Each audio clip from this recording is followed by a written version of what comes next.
சேவல் கொத்துறது போல கனவு கண்டால் மிக ஆபத்தான கனவு. புனித ஜும்மாவுக்கு சமூகம் கொடுத்திருக்கும் அல்லாஹு நல்லடியார்களே, எல்லா நேரங்களிலும் அல்லாஹுவை பயந்து வாழுமாறு தக்வாவுடன் வாழும்படி முதலில் எனக்கும் பிறகு உங்களுக்கும் வசியத்தும் நசீஹத்தும் செய்து கொள்கிறேன். கண்ணியமிக்க அல்லாஹு நல்லடியார்களே, துல்ஹிஜ்ஜா மாதம் முடிந்து முஹர்ரமுடைய மாதம், இஸ்லாமிய ஆண்டு ஒரு ஆண்டு முடிந்து இந்த நேரத்திலே சகோதரர்களே, சென்ற ஆண்டை பற்றி நாம் சுய விசாரணை செய்ய வேண்டும், முஹாசபா செய்ய வேண்டும். வருட கடைசியிலே எங்களுடைய அக்கவுண்ட்டுகளை நாம் சரிபார்ப்பதைப் போல சென்ற ஆண்டு எவ்வளோ சம்பாதித்தோம், என்ன வாங்கினோம், எங்களுடைய வாழ்க்கையில் என்ன முன்னேற்றம் என்றெல்லாம் சிந்திப்பதை போன்று சகோதரர்களே, சென்ற ஆண்டு நாம் என்ன அமல் செய்தோம், எங்களால் என்ன நடந்தது, எத்தனை குர்ஆன் ஓதினோம், எவ்வளோ சதக்காக்கள் கொடுத்தோம் என்று தங்களை தான் சுய விசாரணை செய்து கொள்ள வேண்டும். கண்ணியமிக்க சகோதரர்களே, புதிய ஆண்டு தொடங்குகிறது முஹர்ரம். முஹர்ரமுடைய புதிய ஆண்டிலே புதிய புதிய திட்டங்களை எல்லாம் உருவாக்கி கொள்ள வேண்டும். புதிய புதிய திட்டங்களை எங்களுக்குள் நாம் எழுதி வைத்து கொள்ள வேண்டும். இதற்கு ஒரு முன்னுதாரணம்தான் இரண்டாவது ஹலீஃபா உமர் பின் ஹத்தாப் ரலியல்லாஹு அன்ஹு. சகோதரர்களே, நம்முடைய வரலாறுகளெல்லாம் படித்தோமாக இருந்தால் நாம் யாரும் தூங்குவதற்கு எங்களுக்கு நேரம் கிடைக்காது. இந்த உலகத்தில் சாதிக்க வேண்டிய அவ்வளோ சாதனைகளையும் சாதித்துவிட்டு நமது முன்னோர்கள் வஃபாத்தாகிவிட்டார்கள். அதில் இந்த துல்ஹிஜ்ஜா மாதம் வஃபாத்தாகிய ஷஹீதாகிய ஒரு மனிதர் தான் உமர் பின் ஹத்தாப் ரலியல்லாஹு அன்ஹு. உலக வரலாற்றிலே இந்த பூமியில் நீதத்தை நிலைநாட்டிய ஹலீஃபா ஹஸ்ரத் உமர் பின் ஹத்தாப் ரலியல்லாஹு அன்ஹு. உமர் ரலியல்லாஹு அன்ஹு இந்த உலகத்தில் செய்த சேவையை போன்று யாரும் செய்ய முடியாது. சகோதரர்களே, இஸ்லாத்தை தழுவியதிலிருந்து மக்காவுடைய வாழ்க்கை, மதீனாவுடைய வாழ்க்கை என்று தான் செய்ய வேண்டிய முழு சாதனைகளை பூமி நிலைநாட்டினார்.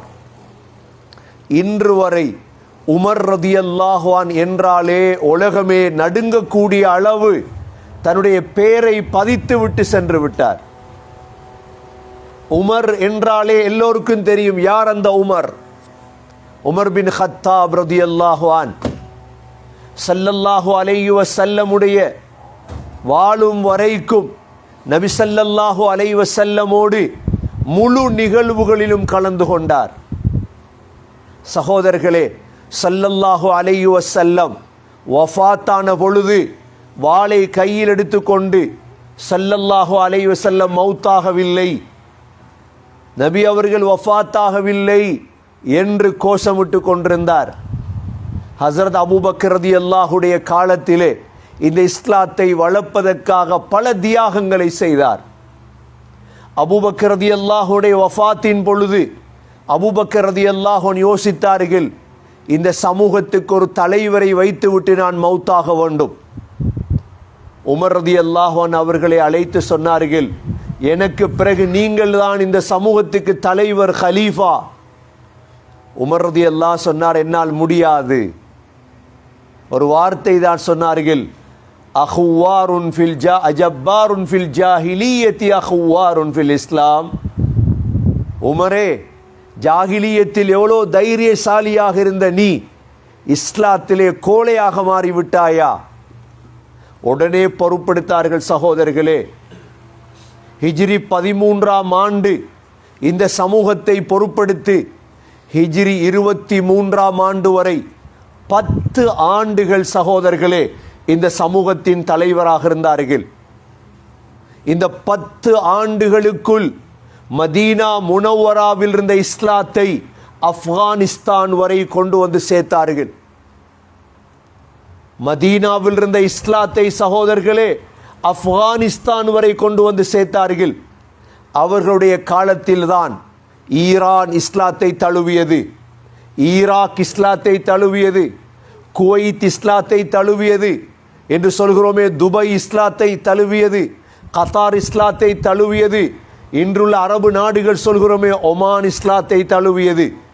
கடைசியாக நகாவந்து வரை வந்தார், ஹுராசான் வரை வந்தார், ஆப்கானிஸ்தானுடைய போர்டர் வரை இஸ்லாத்தை இந்த 10 ஆண்டுகளுக்குள் கிஸ்ராவை விழுத்தாட்டினார், கைசரை விழுத்தாட்டினார், இந்த பக்கம் சிரியாவை விழுத்தாட்டினார்.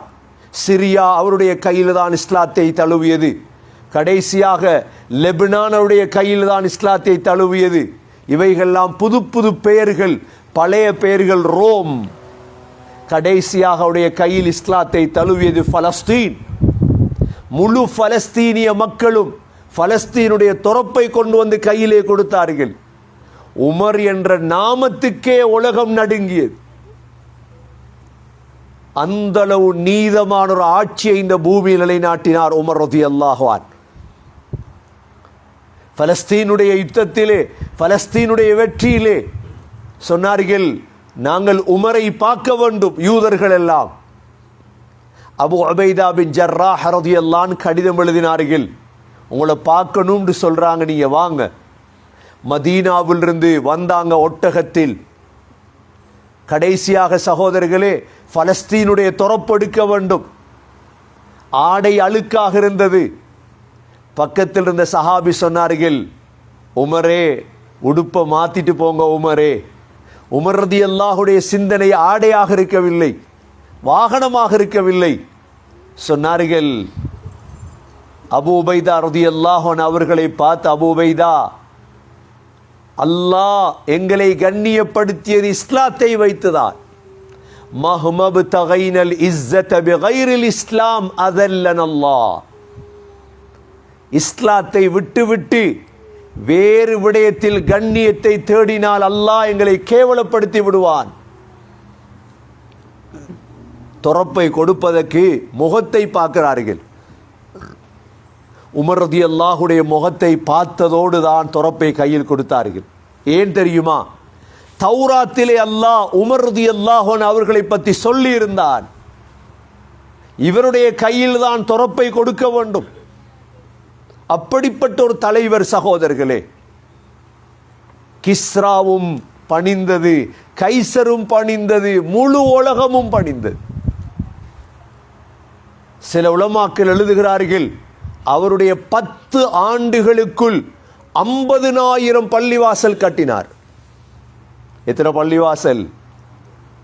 எவ்வளவு சிந்தனை இருந்திருக்கும் அவருக்கு. முழு உலகத்திலிருந்தும் கனிமத்துகளும் பொருள்களும் மதீனாவை வந்து சேரும். ஆனால் 2 கறியோடு சாப்பிட மாட்டார்.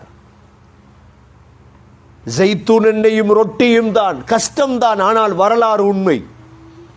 இப்படிப்பட்ட ஒரு தலைவர் நமக்கு இருந்தார்.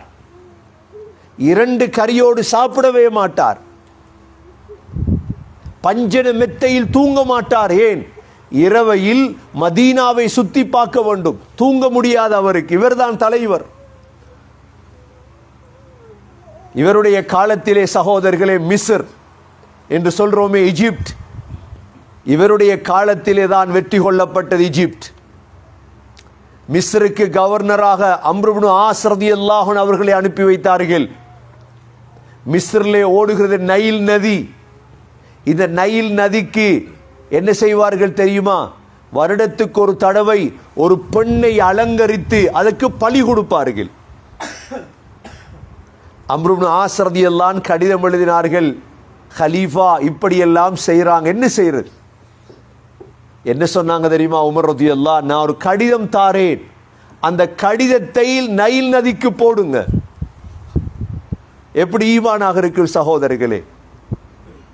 கடிதம் எழுதினாங்க, மின் அப்துல்லா உமர் பின் கத்தாப் இலன் நைலில் மிஸ்ர். அல்லாஹுடைய அடியான் உமரிடமிருந்து இந்த கடிதம், மிஸ்ருடைய நைல் நதிக்கு இந்த கடிதம். இன் குன்த தஜ்ரி பினஃப்ஸிக ஃபலா தஜ்ரி, ஓண்ட விருப்பப்படி ஓடுறதாக இருந்தா ஓடாதே, அல்லாஹுடைய நாட்டப்படி ஓடுவதாக இருந்தால் நான் அல்லாஹ்விடத்தில் உன்னை பற்றி பார்த்துக்கொள்றேன். அம்ர் இப்னு ஆஸ் ரலியல்லாஹு அன்ஹு எல்லோரையும் இணைத்து நைல் நதியிலே கடிதத்தை போட்டார்கள். தண்ணீர் பீரிட்டு பாய ஆரம்பித்தது. கடிதத்தில் உள்ள வித்தியாசமா, ஈமானில் உள்ள வித்தியாசமா? சகோதரர்களே, ஆச்சரியமான விடயங்களை எல்லாம் இந்த 10 ஆண்டுகளுக்குள் செய்தார். நீங்கள் வரலாறை படிக்க வேண்டும் என்பதற்காக நான் சொல்கிறேன். வரலாறு எங்களை உறுதிப்படுத்தும், வரலாறு தைரியத்தை தரும். நெப்போலியனுடைய வரலாறை படித்தவர்கள் PhD வரை படிக்கிறார்கள். ஆபிரகாமுடைய வரலாறை படித்தவர்கள் என்னென்னமோ எல்லாம் பேசுகிறார்கள். நெல்சன் மண்டேலாவுடைய வரலாறை படித்தவர்கள் என்னென்னமோ நீதியை பற்றி சொல்கிறார்கள். ஆனால் உமர் ரலியல்லாஹுடைய வரலாறு எங்களுக்கு தெரியாது. உமர் ரலியல்லாஹுடைய பிறப்பு முதல் மௌத் வரை மிஸ்ருடைய அம்ர் இப்னு ஆஸ் ரலியல்லாஹுடைய மகன் ஒரு மனிதனுக்கு சாட்டையால் அடித்து விட்டார். அந்த மனிதர் என்ன செய்தார் தெரியுமா? மதீனாவுக்கு வந்தார் உமர் ரலியல்லாஹுடன் முறையிடுவதற்கு. உமர் ரலியல்லாஹு அன்ஹு உட்கார வைத்து விட்டு கடிதம் எழுதினார்கள், அம்ர் மகனை கூட்டிட்டு உடனே மதீனாவுக்கு வா. மகனை கூட்டிட்டு வந்தார் மதீனாவுக்கு. சாட்டை கொடுத்தாங்க, கையில அடி. கேட்டாங்க, அமர் உலகத்தில் மக்கள் சுதந்திரவாதிகள், எப்ப நீங்க அடிமையாக்கினீங்க மக்களை? எப்படி உங்களோட மகன் அடிப்பார்? சகோதரர்களே, மிஸ்ரிலே அடித்ததற்கு பழிக்கு பழி வாங்கினார்கள் மதீனாவிலே. இவர்தான் ஹலீஃபா. எவ்வளவு நீதியாக இருந்திருக்கும் ஆட்சி. ஒரு அடி. ஒரு மகன், வாப்பாவும் மகனும் வந்தார்கள். வாப்பா வந்து சொன்னார், ஹலீஃபா என் மகன் என்ற பேச்சு கேட்கிறான், அடிங்க. மகன் கேட்டான், ஹலீஃபா ஒரு வாப்பா பிள்ளைக்கு செய்ய வேண்டிய கடமை எத்தனை? அவன் கேட்கிறான் மகன். உமர் ரலியல்லாஹு சொன்னாங்க 3. என்னென்ன ஹலீஃபா சொல்லுங்க? நல்ல பெண்ணை தேர்ந்தெடுக்கணும், நல்ல பிள்ளையை போடுறதுக்கு. 2வது நல்ல பேர் வைக்கணும் பிள்ளைக்கு. 3வது பிள்ளைக்கு குர்ஆனை கற்றுக் கொடுக்கணும். உடனே மகன் சொன்னான், ஹலீஃபா என் வாப்பா அந்த 3 வேலையும் செய்யல்.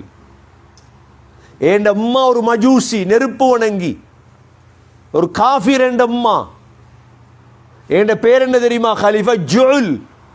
ஜுல் என்றால் வண்டு, மூக்கால் மலத்தை உருட்டும் வண்டு என்ற பெயர்.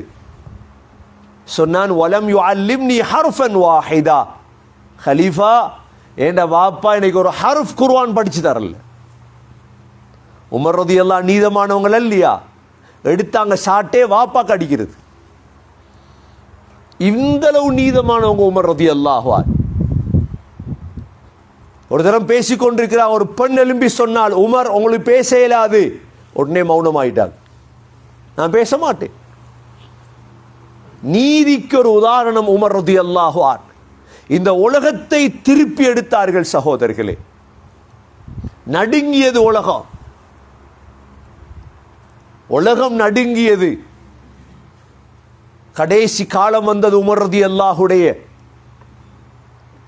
மதீனாவிலே மஷூரா செய்கிறார்கள், எவ்வளோ தூரம் இஸ்லாம் போயிட்டு.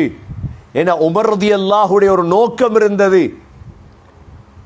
மதீனாவிலிருந்து பாதை வழியாக நடந்து வாகனத்தில் எவ்வளோ தூரம் போகையிலுமோ அங்கு இஸ்லாத்தை கொண்டு போகும்.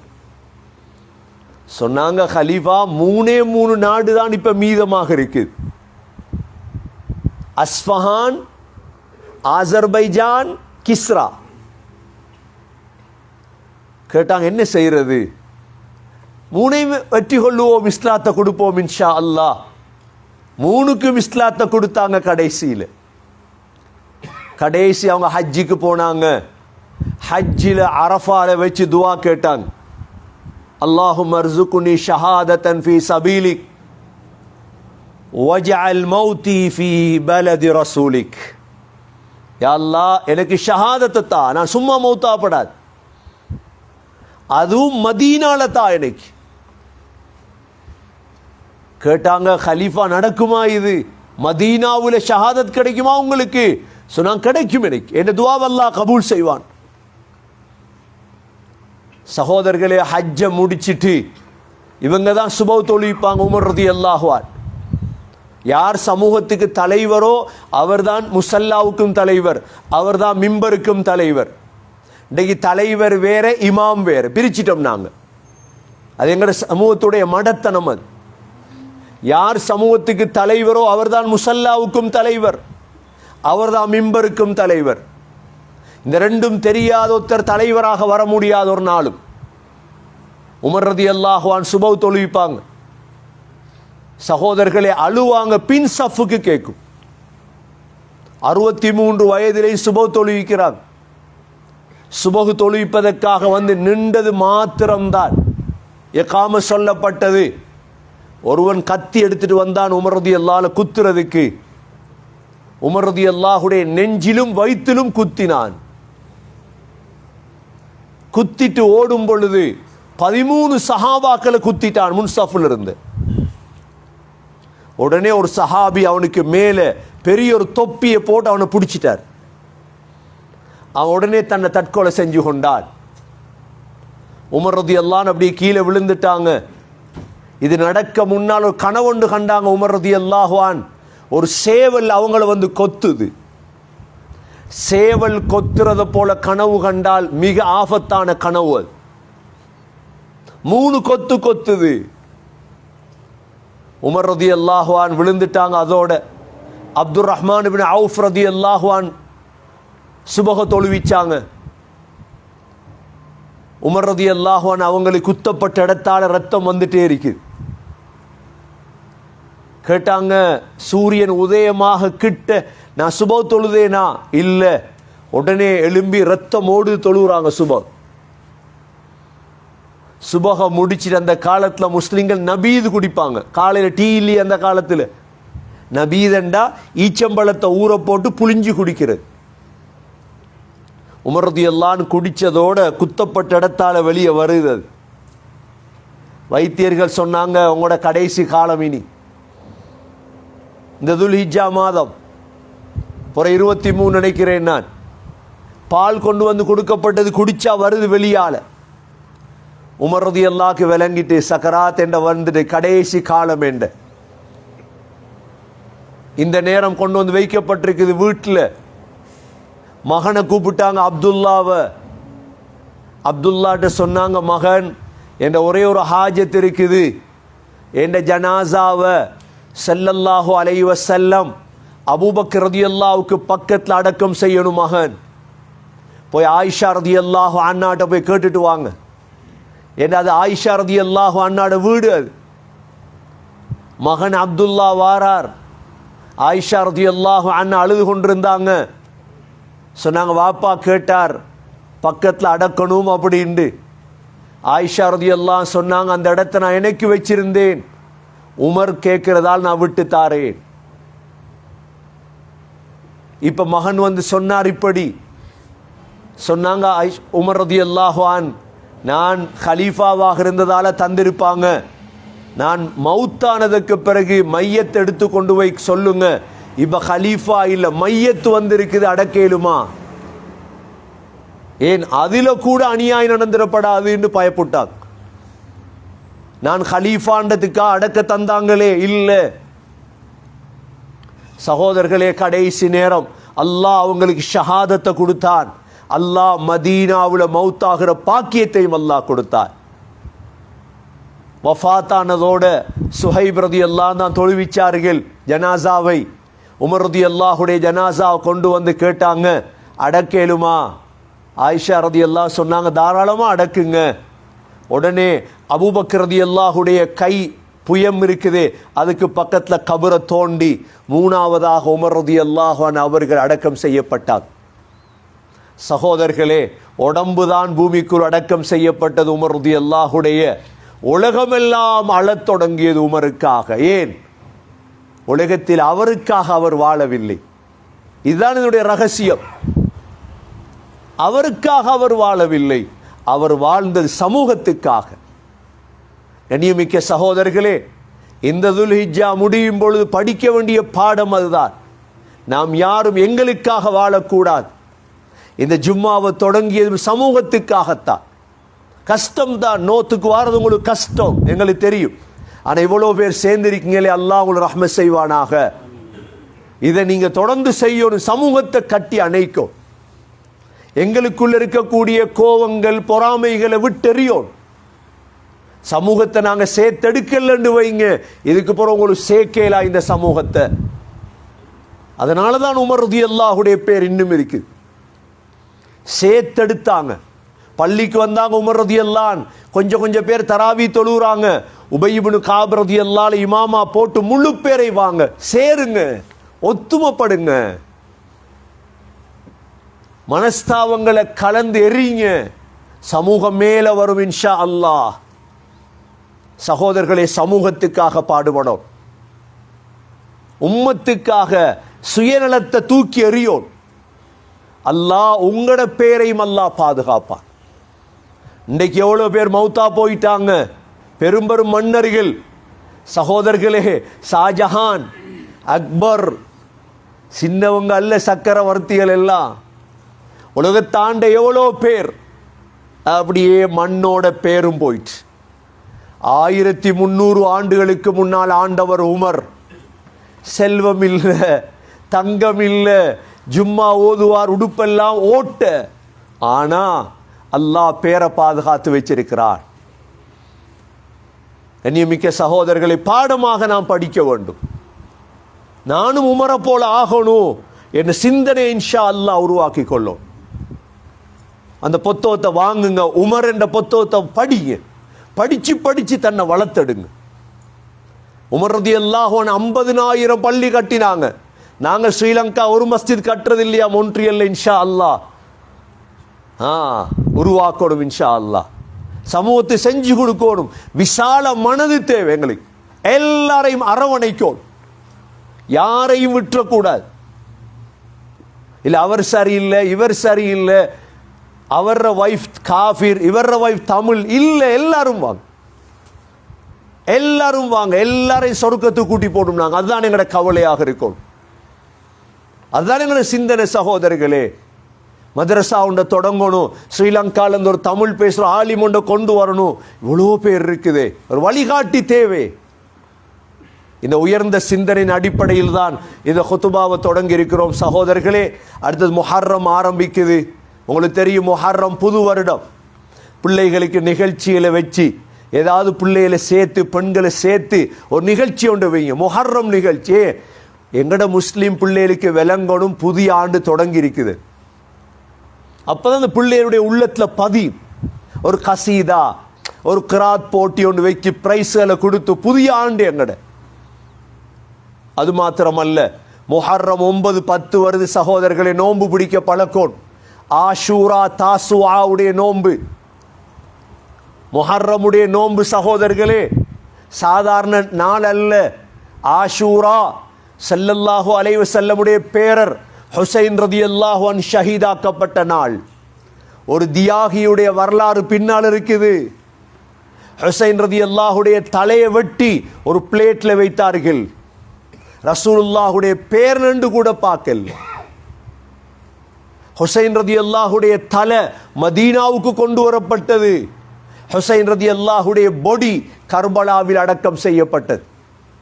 எங்கட ஒருத்தருடைய தலையை வெட்டி பிளேட்ல கொண்டு வந்தா எவ்வாறு இருக்கும் எங்களுக்கு? அவ்வளோ கவலையான ஒரு தினம்தான் ஆஷூரா. உலகத்தில் எல்லாமே நடந்தது சகோதரர்களே. கியாமத் ஒன்று இருக்கிறது நீதி வழங்குவதற்காக. எனவே அந்த நோன்பையும் பிடிக்கிறது. முஹர்ரம் திட்டமிடுங்க சகோதரர்களே. இது முதலாவது ஜும்மா. உங்களுடைய அடுத்த மாதம் எங்க ஜும்மா ஓதலாம் திட்டமிடுங்க. ஒரு ஜும்மா ஏனைய பயான்களை விட இந்த ஜும்மாவுடைய தாக்கம் மிக முக்கியமானது. எத்தனை பயான் செய்யலாம், ஆனால் அதை விட ஃபர்லான ஜும்மாவுடைய தாக்கம் உள்ளத்தை செலுத்தும். மாதத்துக்கு ஒரு தடவையாவது நீங்க இடத்தெடுங்க, சேருங்க. ஒரு தமிழ்ல ஜும்மா நாங்க வளமையா கேட்ட பாசாது. ஒவ்வொரு மாதத்தை பத்தியாவது அவங்க பேசிட்டு போட்டும் இன்ஷா அல்லாஹ். டொரண்டோவில் இருக்கிறாங்க உலமாக்கள், தமிழில் பயான் பண்ணுறவங்க அழைப்புங்க, எடுங்க அவங்கள. எடுத்த ஒரு ஜும்மாவை நடத்தி இன்ஷா அல்லாஹ் சமூகத்தை கொஞ்சம் நாங்கள் தூக்கி மேல் எழுப்புவோம். அல்லாஹ் சுப்ஹானஹு வ தஆலா எங்களையும் எங்களோட பிள்ளைகளையும் மனைவி மக்களையும் அனைவர்களையும் அல்லாஹ் இந்த உலகத்தில் கண்ணியப்படுத்துவான். யா அல்லாஹ் எங்களுடைய பாவங்களை மன்னிப்பாயாக, எங்களுடைய தாயந்தையுடைய பாவங்களை மன்னிப்பாயாக, எங்களுடைய இந்த குத்துபாவை ஜுமாவை கபூல் செய்வாயாக, இது இஸ்திகாமத்தாக நடக்க தௌஃபீக் செய்வாயாக. யாரெல்லாம் இதற்காக பாடுபடுகிறார்களோ, யாரெல்லாம் இதற்காக முயற்சி செய்தார்களோ அனைவர்களுடைய பாவங்களை மன்னிப்பாயாக, நல்ல ஆரோக்கியத்தை கொடுப்பாயாக, நீண்ட ஆயுளை கொடுப்பாயாக, செலவழிக்கக்கூடிய பாக்கியங்களை கொடுப்பாயாக, நல்ல ஒற்றுமையை கொடுப்பாயாக. யா அல்லாஹ் இஸ்திகாமத்தோடு ஒரு மஸ்ஜிதை உருவாக்கக்கூடிய பாக்கியத்தை தருவாயாக, அந்த சிந்தனையை தருவாயாக. அனைவர்களையும் ஒற்றுமைப்படுத்தி எல்லோரையும் இணைத்து சேர்த்து செல்லக்கூடிய நல்ல விசாலமான மனதை நசீபாக்குவாயாக. உமர் ரலியல்லாஹு கேட்டதை போல் யா அல்லாஹ் ஷஹாதத்தை நசீபாக்குவாயாக, மதீனாவில் மரணிக்கும் பாக்கியத்தை தருவாயாக. எங்களுடைய கடைசி வார்த்தை லா இலாஹ இல்லல்லாஹ் முஹம்மதுர் ரசூலுல்லாஹ் என்ற கலிமாவோடு உயிர் பிரியும் பாக்கியத்தை தருவாயாக. வ ஆகிரு தஅவானா அனில் ஹம்துலில்லாஹி ரப்பில் ஆலமீன்.